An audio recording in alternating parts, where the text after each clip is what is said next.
My mother project managed her own death. She assigned tasks to each of her 6 children according to their particular strengths. There was a document, I still have it, it's called Maman's Bucket List. It's a rather boring list, but thorough. JP was the official secretary. He had a list of people to get in touch with various degrees of urgency. Georges was in charge of a pile of papers, and Jeannette was supposed to do the taxes, because my mother was dying during tax season, and she wasn't the kind of person to leave things unfinished. My father needed to transfer everything to his name, the house, the car, the bank accounts. It's extraordinarily difficult and long, but it's worse if you wait until after the death. And my job was to make her last photo album.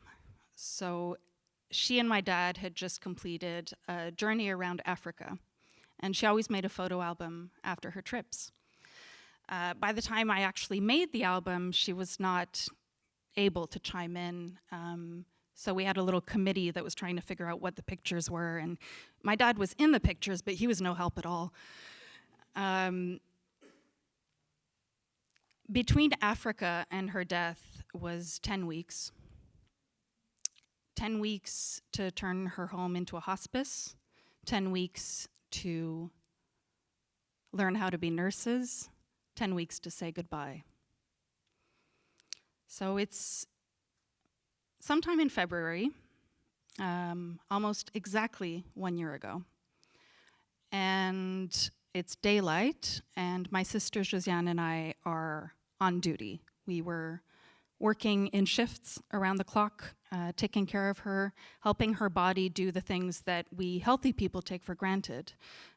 Things like ingesting food or nourishment, and expelling waste, and fighting off pain and bathing. Her body couldn't do any of those things by herself anymore. And so we were crouched in a tiny bathroom, the 3 of us. Josiane and I were kneeling on the floor, and our mother sat completely naked on the toilet. And we were getting ready to bathe her. And she looked so fragile. Her face was gaunt, and her skin hung like rags over her bones. And I was looking at all her beauty marks, and I'd always been fascinated by her beauty marks ever since I was a child. She was completely covered in them. And she seemed so helpless and so dependent on us. And I really feel guilty about painting this picture of my mother in front of a crowd full of strangers, because my mother was not frail. My mother was a giant. She was not afraid of anything or anyone. And she was tough, but also so soft, so loving, so warm, and witty, and wise, and fun, but also annoyingly righteous, and honest, and hardworking, and self-sacrificing. And her fridge was always full of leftovers, and there was always a cake she had just made in case you happened to stop by.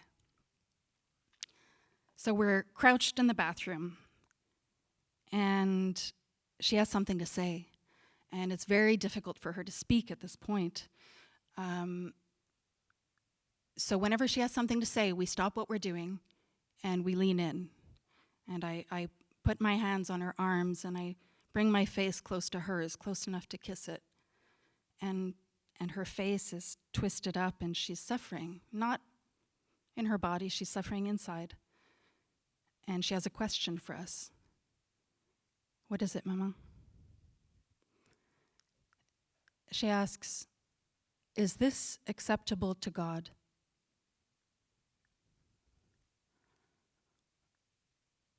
What kind of a question is that?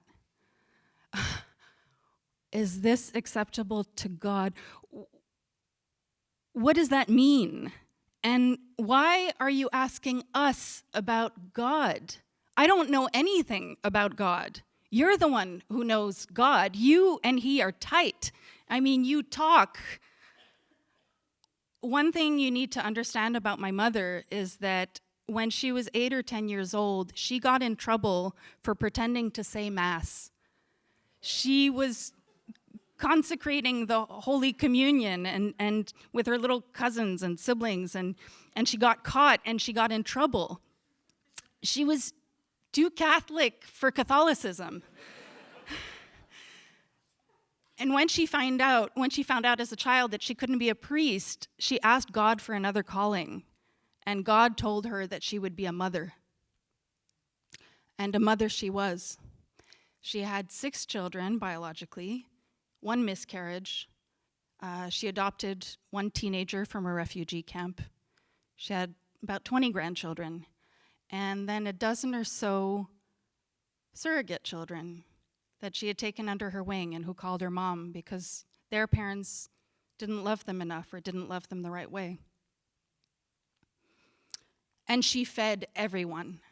There was not an inch of space in her chest freezer. It was full of chicken broth and lasagna and spaghetti sauce and stuffed cabbage and homemade cakes, multiple cakes, and bags of bagels in case the grandchildren came in.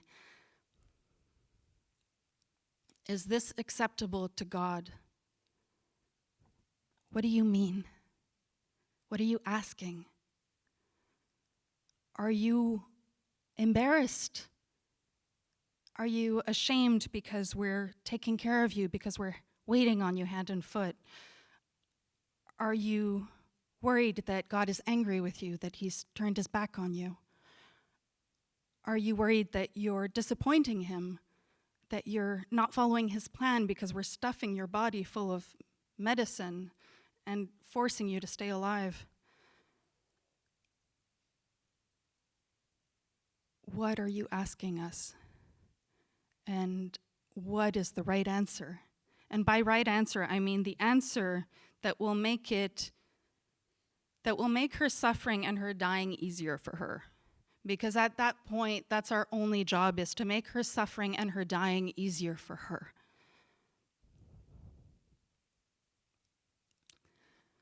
Mama, you have always known what God wanted for you, and you've always done the right thing. And when he calls you, you will know, and you'll go. And you don't have to stay for us. We're okay.